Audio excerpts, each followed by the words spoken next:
I mean, is Trump basically signaling before he even gets to the negotiating table that he's willing to more or less give Putin what he's asking for?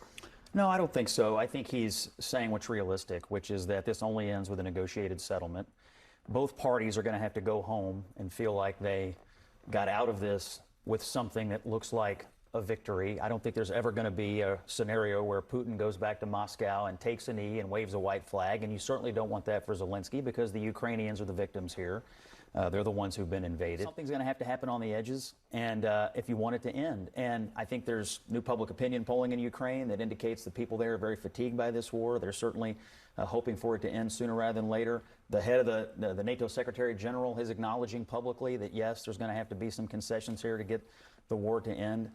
The president has solved like 7 conflicts this year. I'm willing to give him some latitude to talk to Vladimir Putin and break the deadlock and try to move us toward a place where the killing comes to an end, because I think that's what we should all be praying for. He actually hasn't solved 7 conflicts. There's been a lot of talk about that. Well, what reality do you live in? He's literally got these guys in the White House where they're signing documents and shaking hands. Acknowledge the man is solving peace. India questioned about whether that was an actual deal. It happens on almost a weekly basis. Just acknowledge it. Just acknowledge it.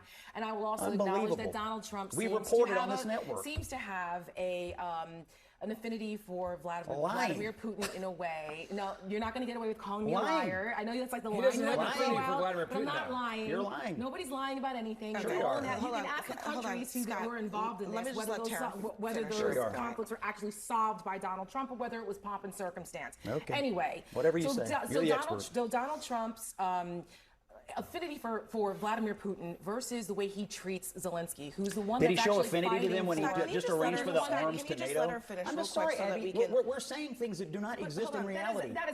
He just got NATO to do hundreds of millions of dollars of lethal weapons to Ukraine. What affinity to Russia is that? It's crazy. Let me just let her finish so I can even understand what point she's trying to make. Let me let her finish the point. For years, and now because they're trying to change the subject. He's doing this. Okay. Because the deadlock had to be broken. Yes. The government is in direct communication with Ukraine. We're in direct communication with NATO and our European allies, and so conversations have to begin at some point. So yes, am I comfortable with this conversation taking place? I am. Am I willing to give the president, with a proven track record of striking peace deals, some latitude? Absolutely. Did he inherit this mess from the previous administration that called it a, quote, minor incursion? He absolutely did. Do you think Ukraine has